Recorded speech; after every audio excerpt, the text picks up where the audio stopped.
Be down here by the cursor. Okay. I'm going live. Here we go.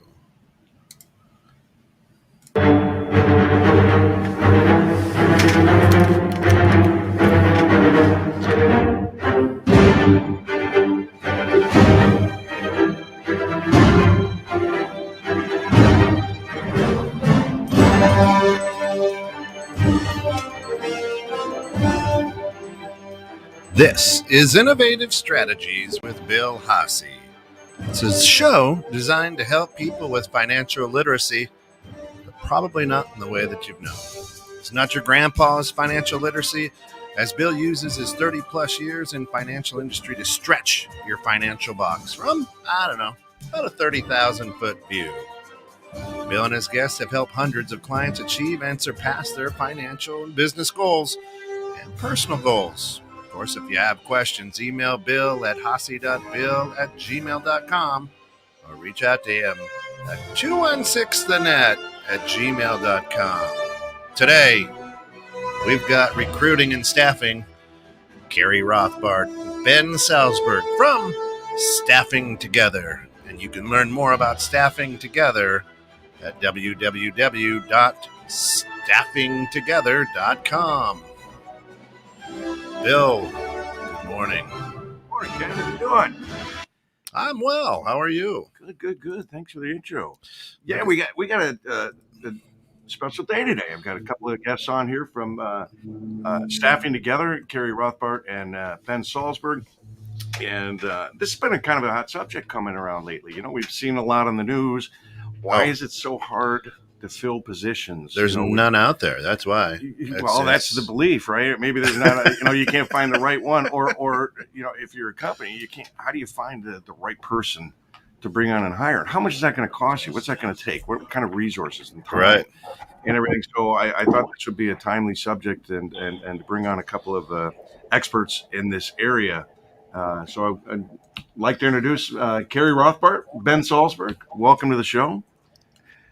Thank you. Good morning. Good morning. Yeah. Can you tell us a little bit about yourselves and what Staffing Together is all about? Sure. I'll start out. My name is, again, Carrie Rothbart. I'm Staffing Together is a staffing and recruiting company. And we're all about, just putting great talent into companies. I mean, it is so important today to bring the great talent in. And we're not getting enough of that. And it's very hard to find. And that's what we do really well. And Ben and I just have a system that we created that makes it the best to do it. Do you think that, from what I'm hearing, there's like 460,000 new small businesses started in the last about a year, maybe a year plus, obviously, since COVID started. That's got to be having an effect on finding good people. It definitely is. I mean, one of the things is, I don't know if you realize it, but I'm sure a lot of people do, is you could go into any local Starbucks or any kind of place and you don't even see anybody working there. They're having such a hard time finding people. Even though all these businesses are opening, it's just amazing how the candidates don't want to work. I don't know what's going on. It's a crazy world out there. I'm on the board of a local chamber, and it surprised me to learn that some of the new small businesses that are coming into the community and starting up, and one or two of them were restaurants. I'm like, boy, the restaurants that we have going on right now can't keep their doors open. Even the fast food chains have to limit their hours or their days and times. Well, it's all about supply too. Supply is a problem. I mean, if you go, even if you want to buy a car, you got to pay $10,000, $20,000 over. If you want to get to your goods, it's just amazing how the supply and demand. It's just unbelievable what's going on. I didn't mean to interrupt. Inflation's creeping in. Yeah. Go ahead, Ben.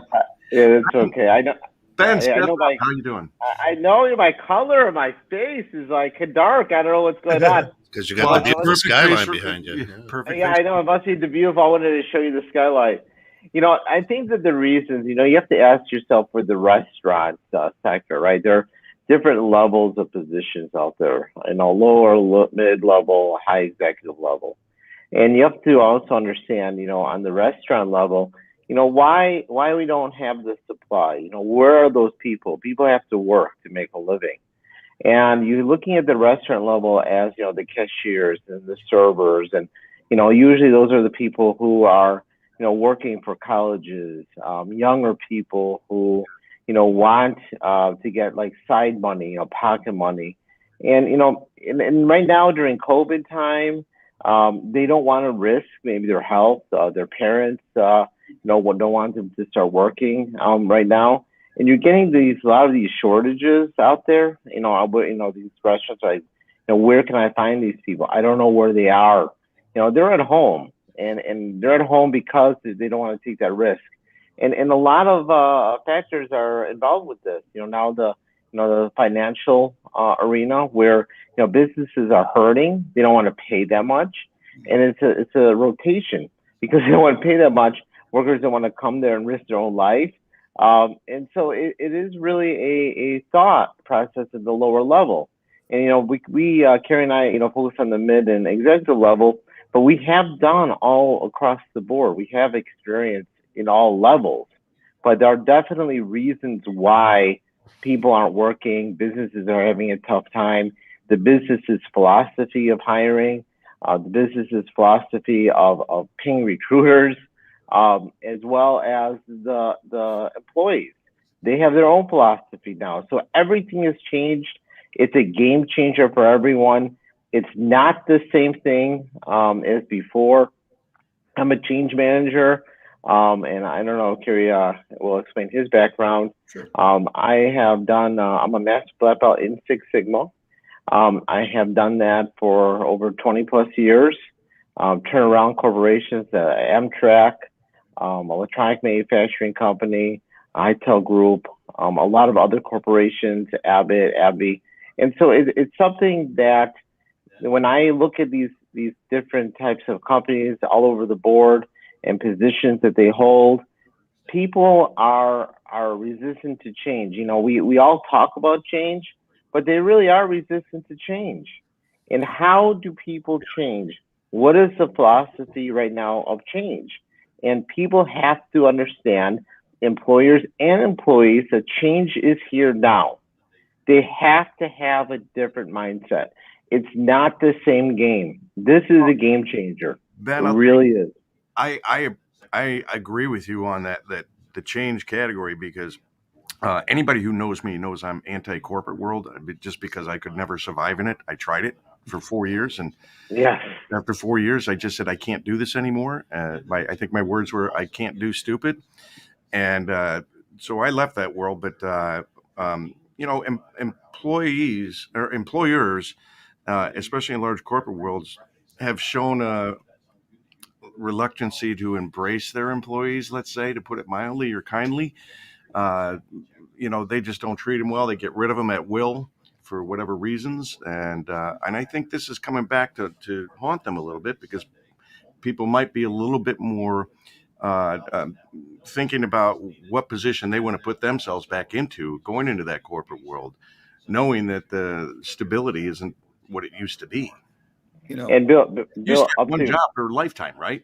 In our parents' generation, and then they used to say if you change jobs, 2 to 3 times in your lifetime, that's about average. Now, it's nothing to change a job.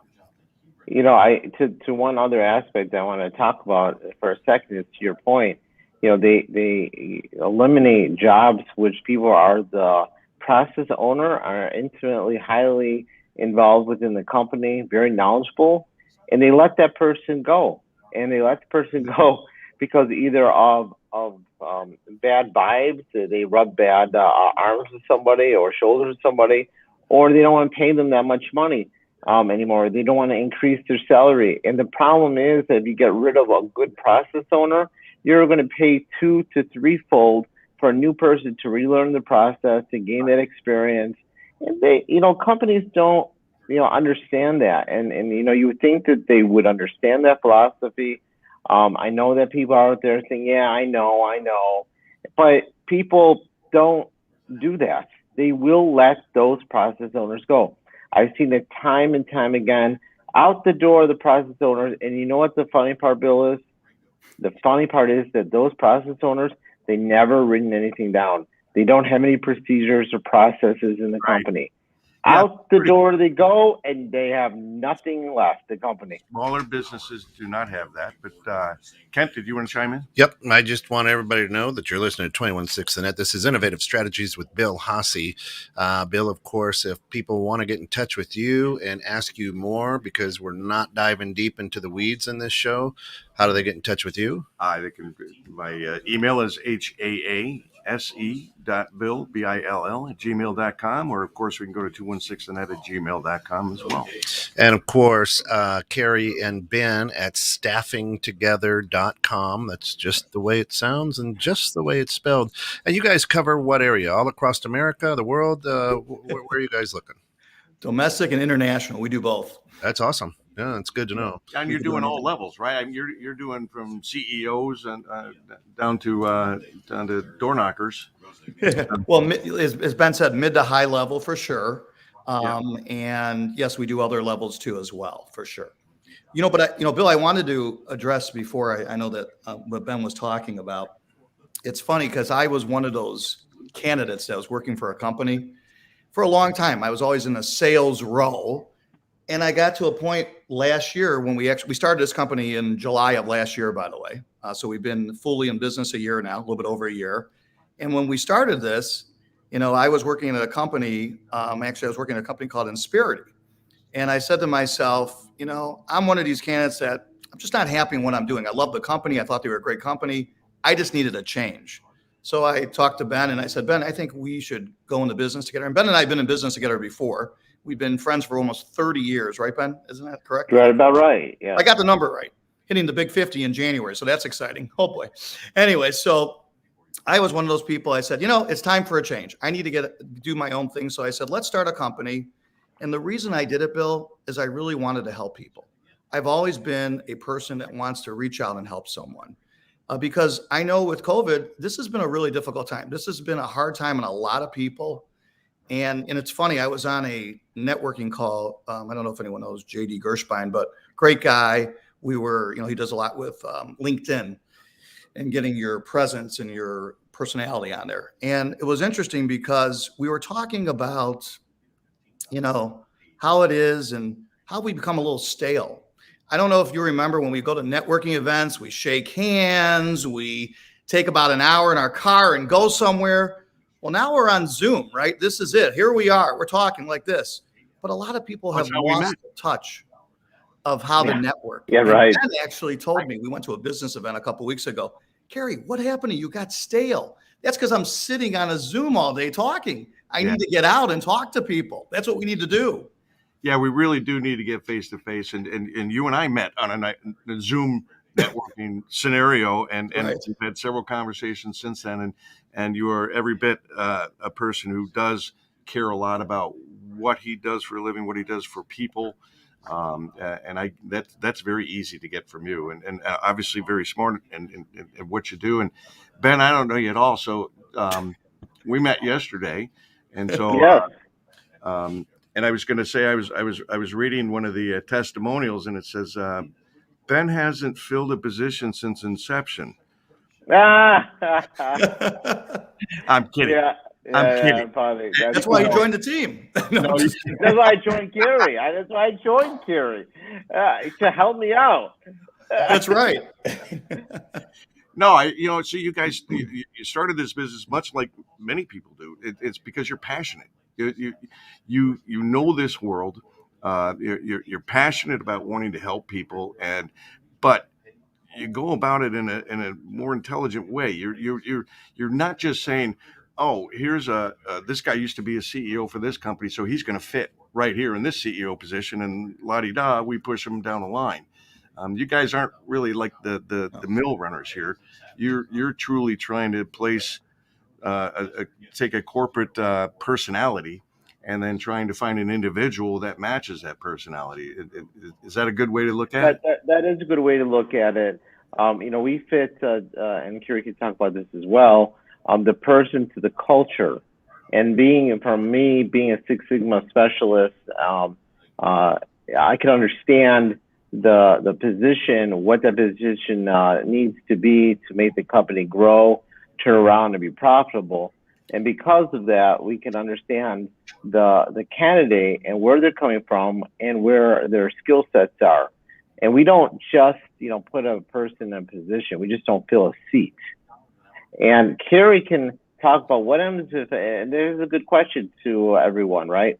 What happens if we just do fill a seat? What happens, Not I mean, good. The cost is so high, right? You don't want to just fill a seat. If you're going to No. be paying out yin yang here, I want the right person. I don't want to have to go through this pain again, especially if it's a key person, right? That's exactly right. I mean, That- and it's interesting because, I talk to a lot of these companies, right? And it's funny, it's kind of switched. When we started this out last year, it was easy to find the candidates, right? It was easy to find the candidates for the company, but the companies weren't hiring.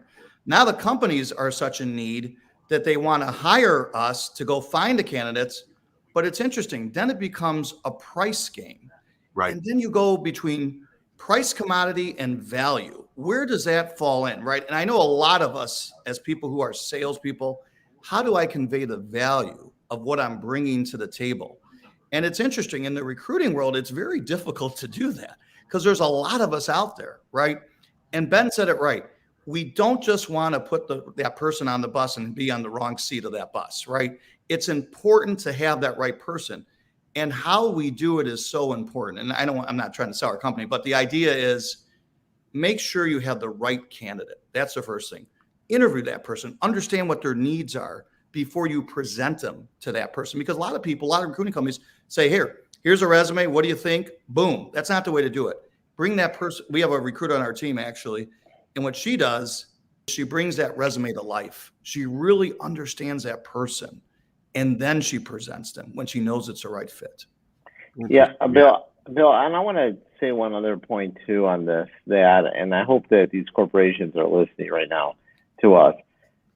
It's not about the price that you give a recruiter. The recruiter, the industries, and we'll talk about the candidate side in a little bit here, because I definitely want to go on the candidate side. So we'll talk about both. But on the company side, they're looking at, on average, maybe 30%, 25, 28, whatever the negotiated rates are that these companies have to pay. And they're looking at their bottom dollar of, okay, if I paid this person $30,000 for recruiting a company, that's too much. I want to pay them $25,000. I want to pay them $18,000. And what is happening here, and I don't want to give any commitment to the recruiting company, okay? And so the problem that goes is like this. If that person is the wrong person in the company and they are sitting at the company and hurting the culture of the company, that person is going to be laid off eventually. Maybe right away, maybe in about 2 months. But then you have to look at the cost of destruction for the company. The cost of onboarding could be probably about $50,000 to onboard that one person. They have to pay the salary. They have to pay for that person they just hired. They have to pay the onboarding of other people's salary. And now they have to pay to undo the damage that person just made.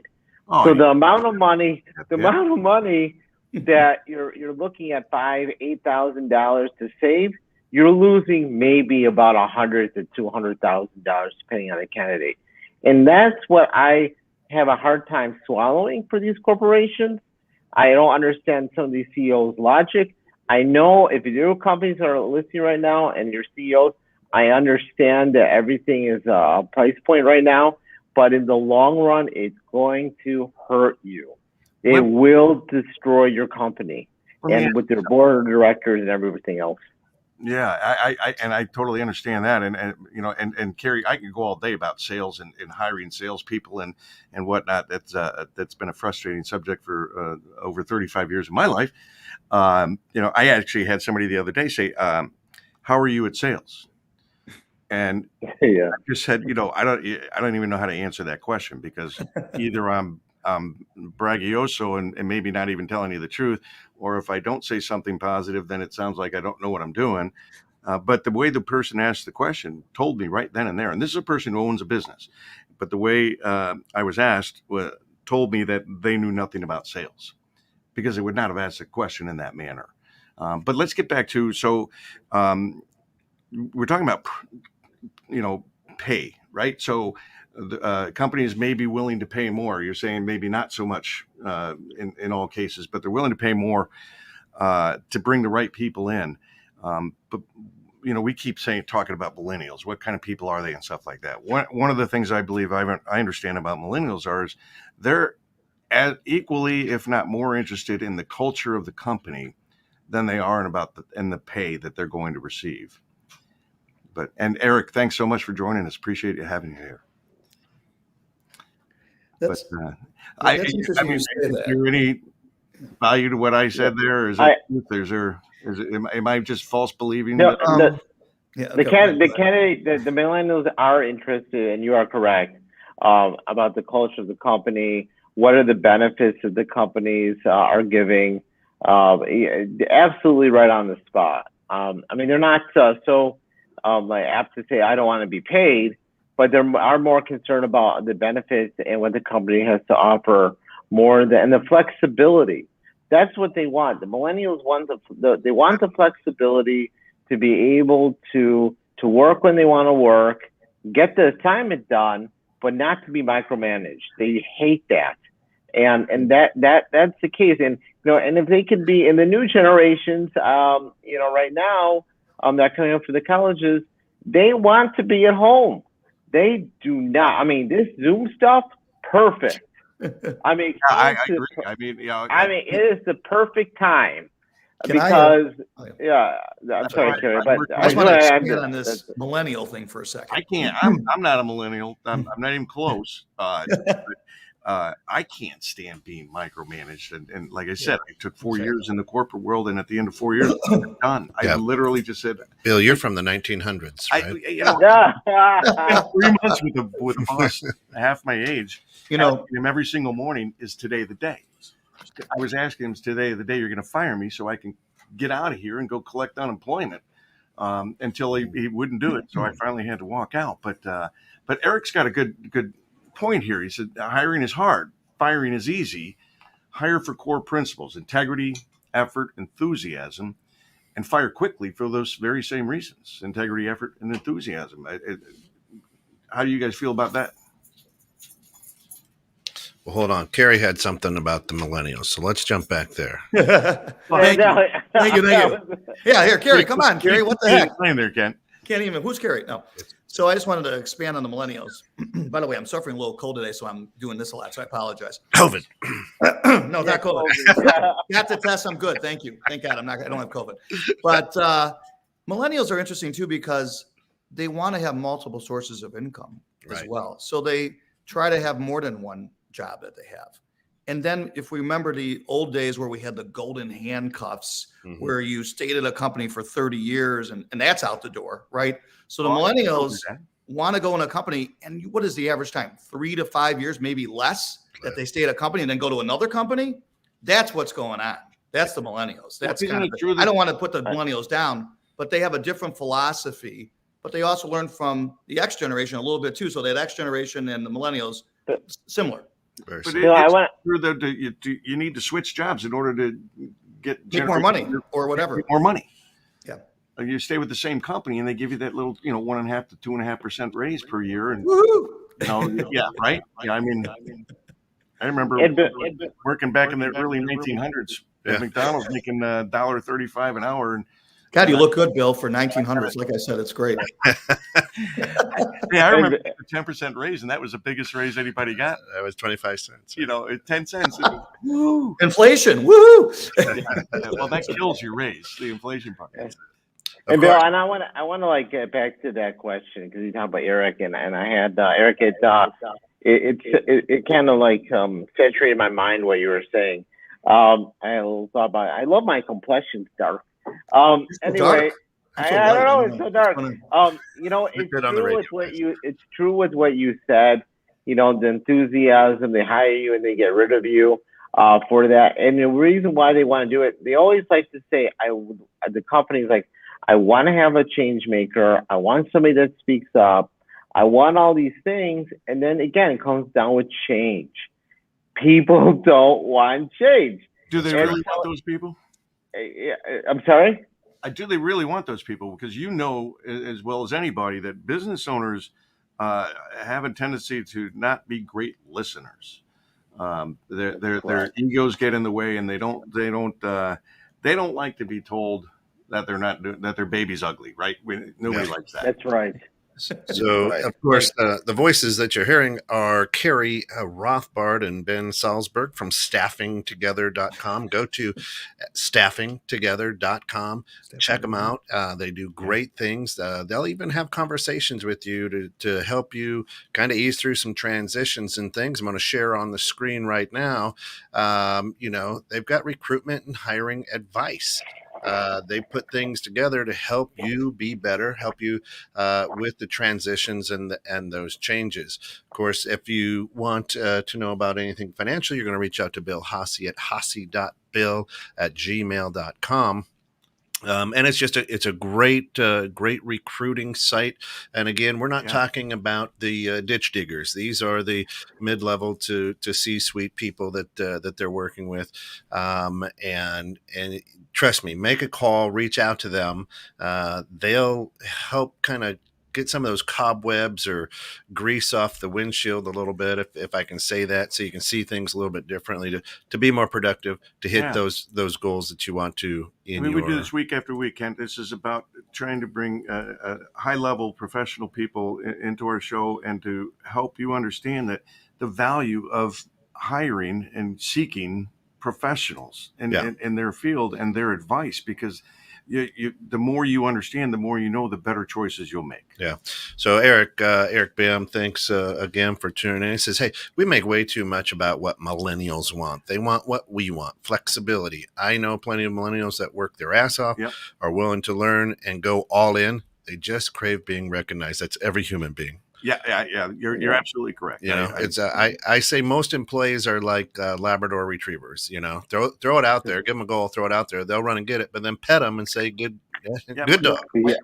I want to say something positive about millennials too. Yeah, they are very creative. They help a lot. Like, I'll tell you, when it comes to technology, and I'm an X generation, I know Ben's a lot better than I am at this. I'm not the best at technology, right? But when I have like a millennial that can help me understand it, oh my God, this is great. So I want to give a positive also to millennials. They're very good at what they do. They are hardworking, but they understand, what they need too. So they are very well driven. My daughter is in the corporate world, but her boyfriend is very much works for himself. He raises capital for startup companies of Minneapolis. And this guy has so much drive and so much ability and so much personality. Fantastic young man. You ask him about how has COVID affected your business, and he goes, what? He doesn't even recognize that COVID's even happening. He's just full steam ahead, full bore ahead, and he's trying to teach my daughter how to become an entrepreneur, not have to get back into that and remain in that corporate environment. And the question I want to throw out to Ben and Carrie is this. When you think of that mid-management C-suites, that is, if you walk into a meeting, it looks like a bunch of Q-tips, right? It's old white guys, white hair, maybe a spackled in old white-haired lady, right? So how do you help these businesses that you're working with understand that, you need this non-Q-tip person in there, this younger, vibrant, maybe race, different race than what we're used to, as the world is changing and turning. What kind of conversations do you help people get through that way? So I ask, do you want me to take this, Carrie, or do you want to take this? Sure, go ahead, Ben. No. So I always ask in the room and identify what the barriers are, what their frustrations are. What's preventing them to make their life easier. Everybody wants to make, the company profitable, to get more money. I've yet to come across a company, because I have been doing change management, Six Sigma and everything like that, and placing people with Carrie. I've yet to come to a company that said, you know what, I want the company to fail. I don't think that, I'm working way too easy, and I like status quo. I have never heard that before. And so, when we introduce and you put a great person, looking at the process in a particular position that has the talent, skill sets, and match up with their frustrations are, you can really look at getting a progressive person there to change the company to make it more successful. And it's challenging. It is challenging. People again are resistant to change. And one other thing, Bill, it has to do with who their managers are. Are those people reporting? Is it mid-level where you do have just the owner of the company seeing the room, or is it held by a board? And those are two different things. If it's held by a board, the CEO has to go back to the board and say, my company is successful or not successful, because their salary is usually tied into a bonus structure with the board. You're talking about leadership, right? I mean, when management and above, you're talking about leadership. Our people are a good leader. We can all argue about different things that make a good leader up, but that's so important to have a manager, especially in sales. A sales manager, that needs to be somebody who's really supportive of their team and whatnot. I can tell you, when I left the trading pits back in 05, 06, the computers were taking over, and a lot of us said, what do? We were biting, punching, spitting, stabbing each other in the pits, hollering, screaming. How do you translate that into a real world job? And so some of the guys went into pharmaceutical sales. And within the first 2 months, they're doing 1.5 times their quota. But their managers were coming back and saying, okay, well, here's the deal. We're going to have to up your quota, and we're going to cut back on your commissions. And these guys are looking at them and say, what? I mean, and this went on quite a bit with a number of people. You don't tell that to a type AAA person because they'll just walk. Yeah. And I want to expand on this a little bit if I can, guys. First of all, Eric said that I'm a Q-tip. What do you mean I'm a Q-tip? What the heck does that mean? Expand on that. No, I'm almost there. Expand. I love it. I should be there. So here's the thing. It's funny. One time, I think it was about 4 or 5 years ago, I walked in an office. I was looking for an opportunity, just a job for sales. And I walk in this office and I see a pool table. I see all these awesome things for people to do when they're working and have like a little break, right? Because we have to understand when we look at culture in a company and who we have, the Q-tip, whatever you want to call it, right? We have to have all these different kinds of people. That's why we bring in the millennials, we bring in the X generation, we bring in the baby boomers, because some are going to be more creative than others. Some are going to be able to keep up with change. Because if we have all these stale people, ties and everything like that, let's just say, that's not going to work. We have to have a mixture of everything. And that's what makes the company go. And if we don't keep up with change, we're not going to be in business. So that's what's happening in this world. We have social media now. We have everything, just like we're here today talking. Everyone sees us. They know everything about us. So we have to keep up with things. And Bill, that I am. Yeah, it's funny. Bill, you see now a lot of the older generation, they're taking early retirement too. They're removing themselves from the economy because of COVID. And that's what everybody and then the candidates should understand, that this is a good time to go out and seek those positions out and these companies, because these other people are leaving. They don't like to be on Zoom, to Carrie's point before with technology.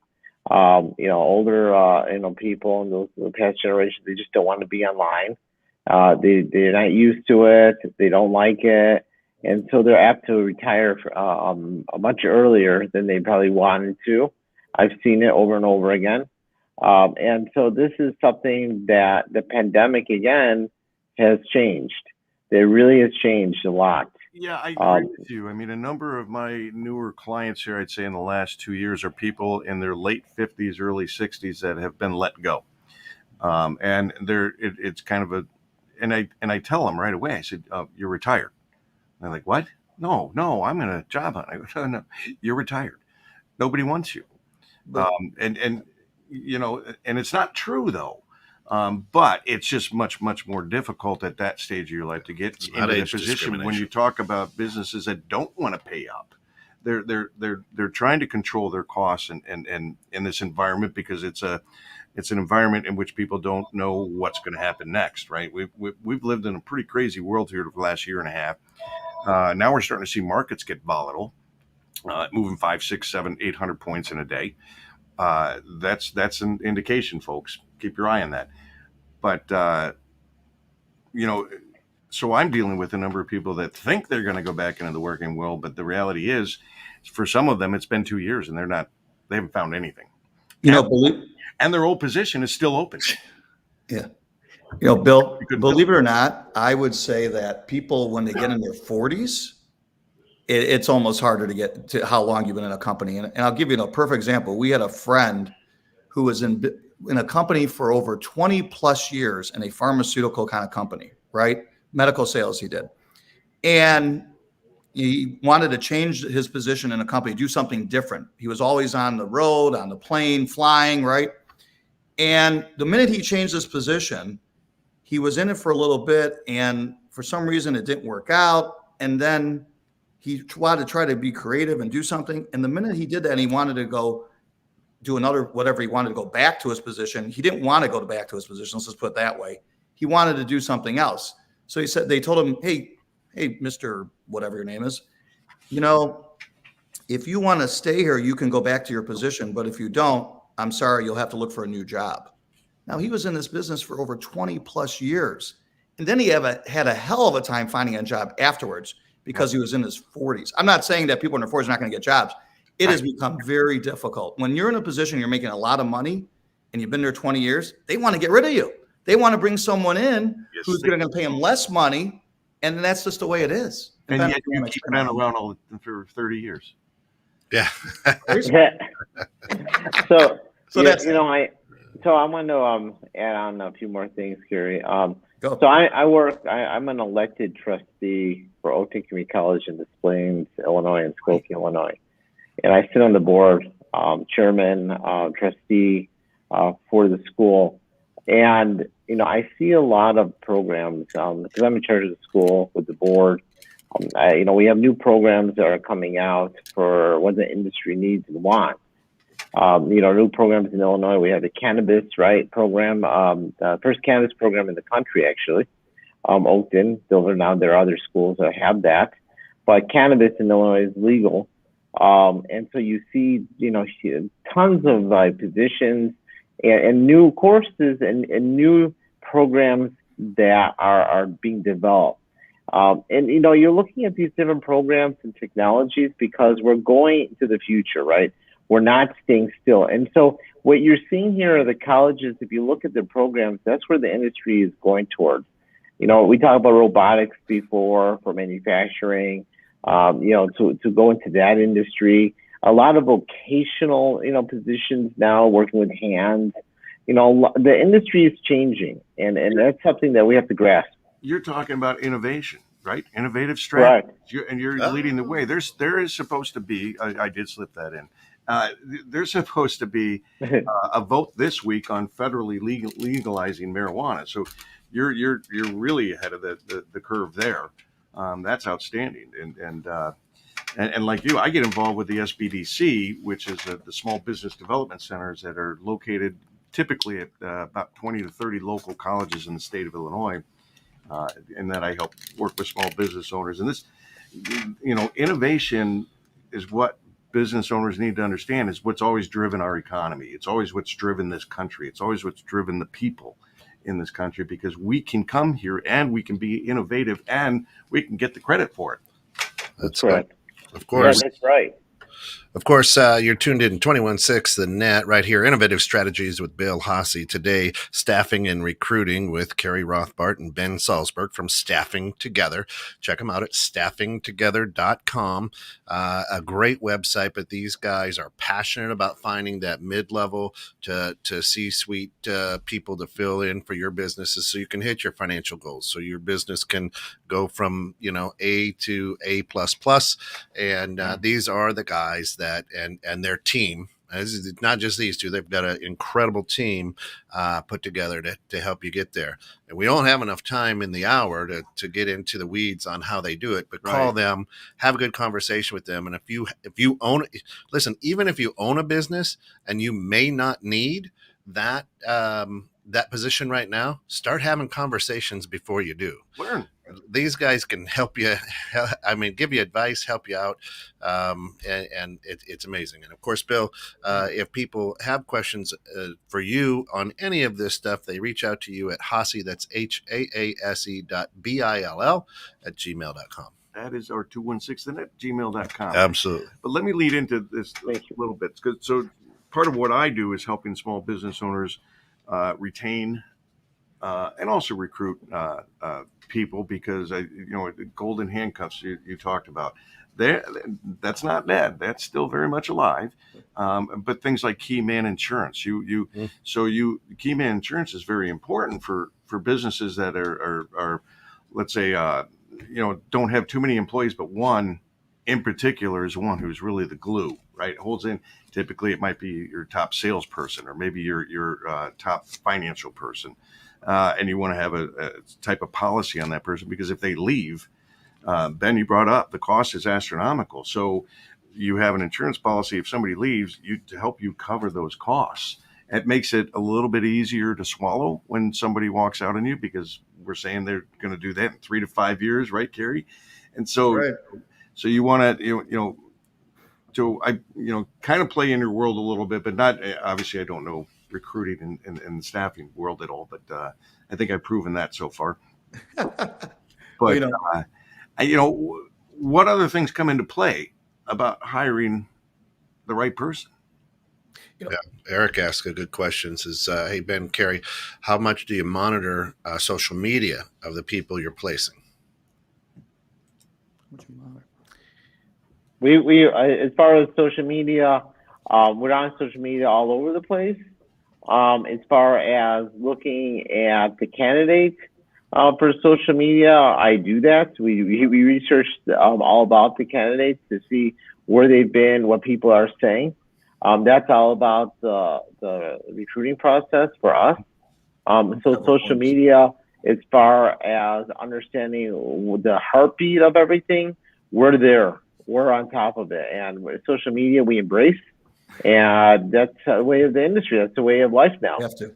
It's both sides, though, right? I mean, also you got to look at the company's website and social media. Correct. Right. To help give you an idea of what their culture is like. I was going to say that, actually, Bill. Thank you, Eric. I appreciate it. Thank you. Sorry. Yeah, great question. We look at, definitely, even when we're looking at a company, right? I don't know if everyone's familiar with Glassdoor. Yeah. But Glassdoor gives you the rating of the what's the culture like in that company, whatever it is. Because before Ben and I even bring on something, we need to understand that company, their culture. Because if they have really low ratings, that's not good. We have to find out why that's going on, right? Because if we're bringing someone in, they got to be the right fit, because otherwise it's not going to work out. And I'll give a perfect example. When we first started out, I don't know if Ben will remember this, we represented a plumbing company. It was kind of funny, actually. And the guy says, I need a plumber and I need a dispatcher, but you won't be able to find a plumber. Don't worry about that. You'll only find a dispatcher. I'm like, okay, well, give us a chance. So I ended up finding this plumber in Southern Illinois. Found him the plumber. It's by the way, a non-union shop, not a union. It's a lot different. Found him the guy. He became his best plumber in the company now. And to find that person was like a needle in a haystack. It was very hard to find it. But I guess what I'm trying to say is social media, going back, and I apologize, you have to embrace social media. When you try to find someone, the company, the person, I always do my research before I talk to anybody. And when it comes to that, even on the candidate side, because you know where they're coming from too. So anyways. And, I want to add on, the plumber, we all look at, that's a small little company. This is a mid-sized company. Plumbers make over 6-figure incomes, believe it or not, where we're at. So this was a very high supervisory role. And they had hundreds of different people, plumbers, that they were dealing with. So this was not just a very small company just hiring, a little plumber. This was a big deal, a big position. And I just wanted to put that out because, we're looking at mid-sized and higher level positions. Right. This is one of the first positions. I want to let you know you just lost all of Southern Illinois because you picked away a plumber from them because I've got friends that just moved from here down to Southern Illinois and went down to visit them, and they said they got a house on Lake of Egypt down there, and they cannot get anybody to show up to do any work. They got a house, but they want to not gut it, but they want to do a lot of work inside and a lot of landscaping. They can't get anybody to show up. So you just plucked the one guy that was willing to work from Southern Illinois and took him away. Well, this guy wanted to come back where he used to live. That's why we got him. Okay. There you go. So we took him, we plucked him, but you needed to be here. That was why. Well, I want to touch on that. So earlier in the show, Carrie, you said that people are not wanting to work. Are they not wanting to work, or have they said, "Hey, my worth is more than $10 an hour, or my worth is more than $60,000 a year"? So are they? Is everybody's self-worth or picture of their self-worth, I guess, saying, listen, I should be living the life of a rock star and be a six-figure employee straight out of college or straight off of holding a sign that says I'm homeless? Every business owner, every business thinks Great. that their value is greater than it actually is. Yeah. Great question. Because I'll tell you, there's a couple of things I would say. COVID obviously put an impact on this. People thought, okay, I am worth a lot more money now, and I should be paid more, and the companies weren't keeping up with that. That's one thing. Another thing was unemployment. So whoever position you were in, hey, I'm getting more in unemployment. Why should I work? I don't need to do that. Good point. Yeah. So a lot of that has happened, but a lot of people have seen their self-worth, that I'm worth more money, or they decided I want to be an entrepreneur and I want to do my own thing. Yeah. I would say those are the three things. And Bill, you said how many new businesses are out there? From what I've heard, it's about 460,000 new businesses started up in the last year and a half. So, and you're right, Carrie. People want to be an entrepreneur because they learn, wait a minute, I do have talents. I can do things for people, and I want to do things for people, much like you and me. And I mean, I don't know anybody you talk to that doesn't say I want to help people. Yeah. But so in about 2 years, 391,000 people will be looking for jobs because their own businesses don't 80% fail. Keep in mind, a lot of businesses fail, and keep in mind that only about 20% of the businesses that go on the market for sale actually sell. So remember, by the way, that because they feel, and maybe because of supply and demand, right, and employees feel that they do want to be paid more. But the companies are so stubborn, they rather close the company or business and just say, you know what, I'm sorry, we're not working at full capacity right now. That's it. And the customers, those are the ones that are having a problem, right? The customers that, how about flying? Flying, we can't fly, we don't have a pilot. We can't fly because the maintenance person isn't there. We can't. Well, what did you do before? American Airlines about that one, right? Right. I mean that's the question. It is that we're looking at a different type of world now. The playbook that we had before does not exist. We are creating a new playbook. It has immense amount of psychology to it. People, like Carrie's point, employees going down and trying to get hired, and vice versa. The employers, they don't know how to socialize with each other because they're doing everything on Zoom now. There's that psychology of resistance. And I wanted to point out one other point here, because I know we talk a lot about employers. Employees, they're asking me, what do I do for a resume? Do I put down that I have a COVID shot? On my resume, do I do that? What do I do? And the question is, most of the time I would say, probably yes. And because of you're looking at all the airline industries, all the top corporations that have access to maybe even 10,000 employees, they're requiring everybody to get a COVID shot. Yep. They're requiring them to work for the company. Not airlines. So I would say, in the airline industry. Just the laid airline off industry 600 as well. people. Goodbye. Just Yep. like that. Yeah. Yeah. So in hospitals, and so I would say that it would be a good idea because they would be the people that would be chosen first, because of anything you can put on the resume that would promote you the best is something that you should put on, and that's why I always tell people. But that is something that just came up. What to put on the resume. We need the don't ask, don't tell kind of thing that come up there. Don't ask, don't tell, like the Army. But this is what I really appreciate about you two gentlemen. I mean, you're cutting edge. You're leading the front end here of what you have said so correctly, that there's just changes, dramatic changes going on, and dramatic mindset changes that are going on. And that's why I was so thrilled to be able to have you two come on the show, because you're leaders in that. You're leaders in understanding that. You're leaders in helping others understand that, and helping people get into the right position, or helping put people in the right position.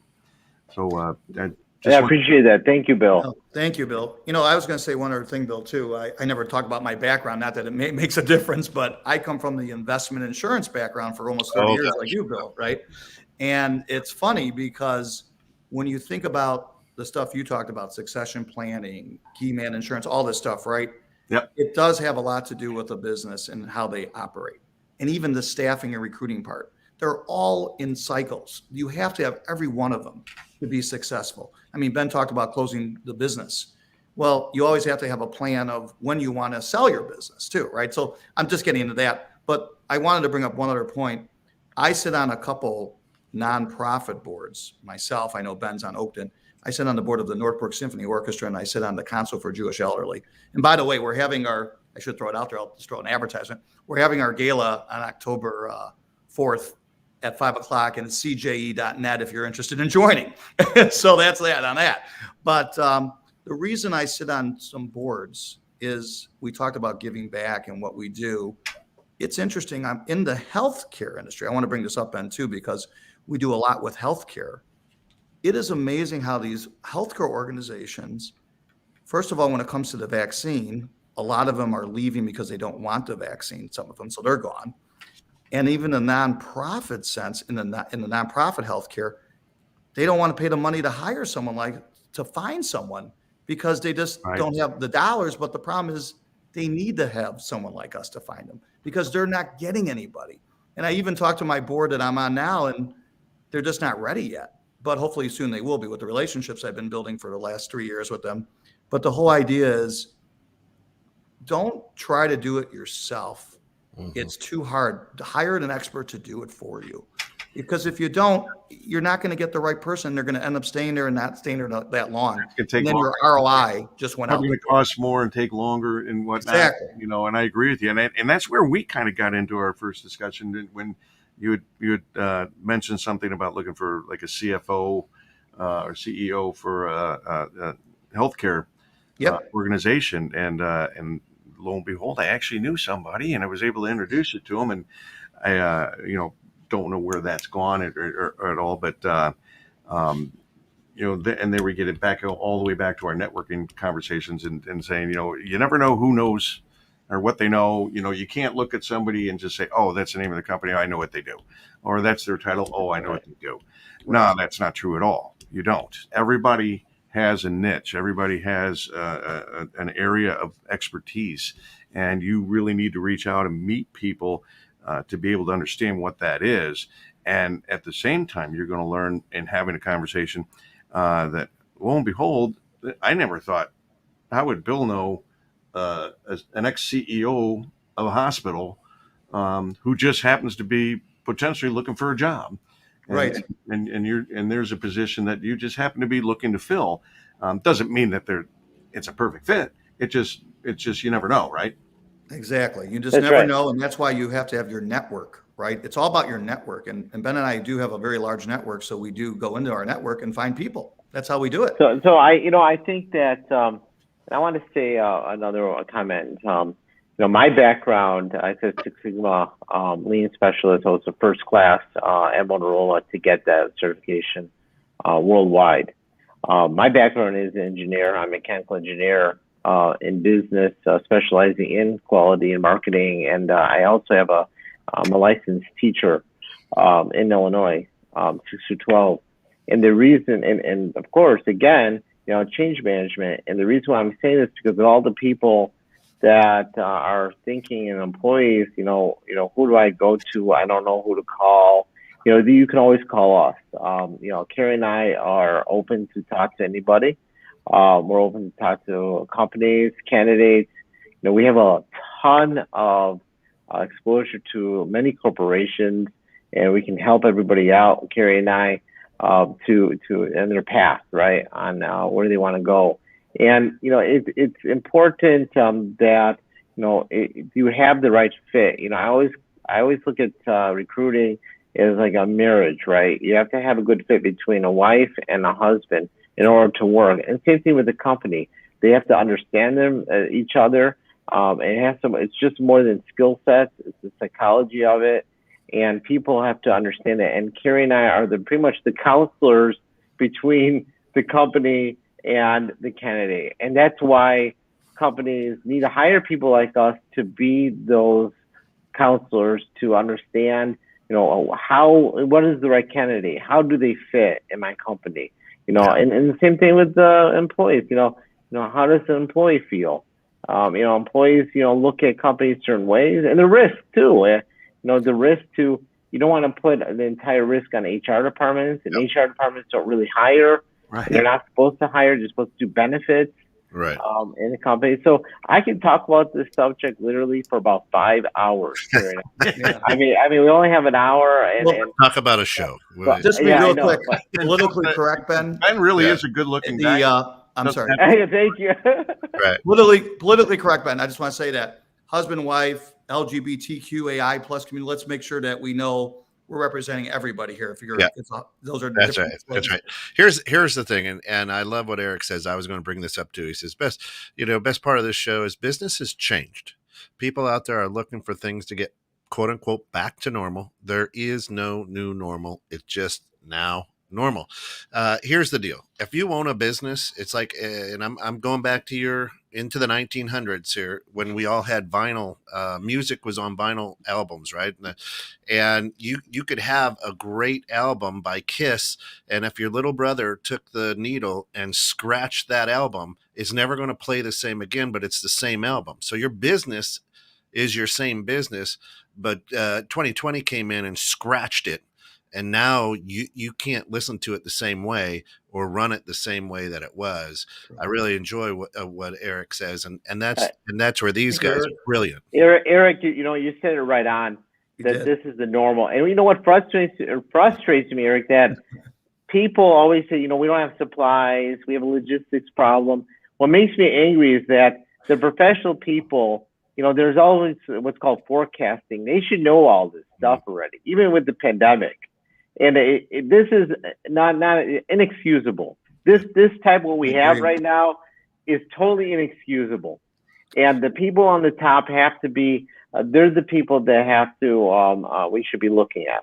Yep. And it's true. This is the normal. This is what we have today. How can we go from here to the future?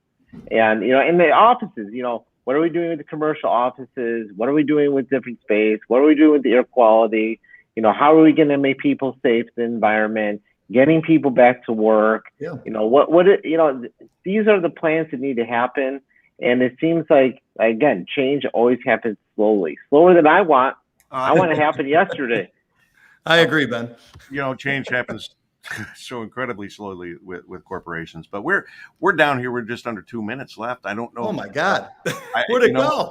Right. As I kind of let my guests know that you'll be surprised how fast an hour goes. But I'd like to give you at least a little bit, just the minute here, to anything else you wanted to bring out about your company, staffing together, anything about you guys. I mean, we've talked a lot about a lot of different things here today, and I've learned a great deal. That's what I love about hosting the show, is I always get to be the one to learn. Yep. And I learn from experts like you guys. And I keep trying to tell people, hire experts in areas that you are not expert in. And it just makes sense. And right, guys? I mean, yeah, No, I really appreciate it. And what I would say is, please contact us. We're really open to talk to everyone. I know Carrie and we try to lead them to the right direction. If we can't, we don't have the expert advice. We have a lot of people that we are connected with and network with. It's all about helping each other, and that's how I view the world. Is helping each other one day at a time, and that's why we call it staffing together, because we do it together. We staff and we go down the road together. And info@staffing.com is staffingtogether.com. That definitely is a place you can go towards. And why don't you put your phone number out there, Carrie, again? Yeah, if sure. You like to say their number. It's 847-908. Well, you have the 888. We have two. Oh, sorry, the 888. Sorry, 8888-908-6922. 8888-908-6922. I want to say one more thing. I know we're out of time. Definitely don't do it yourself, guys. Hire an expert. It's going to pay off in the long run. That's all I want to say. Yeah, I've been beating that drum. This is our 12th show, and I don't think there's been a single show where I haven't beat that drum. I want to thank you, gentlemen, for coming on and for sharing your gift and your business and how passionate you are about what you do and how important it is to you about what you do. Because I learned a lot today. Thank you. Like I say, thank you, Bill. Thank you for having us, guys. We really appreciate it. I'm the lucky guy here. I'm the one who learned. So thanks very much. Thank you. Hey, we got you guys from South Africa. South Africa. All right. Welcome. Thanks for listening in. Appreciate having everybody on. Thank you. See you again next week. Bye-bye.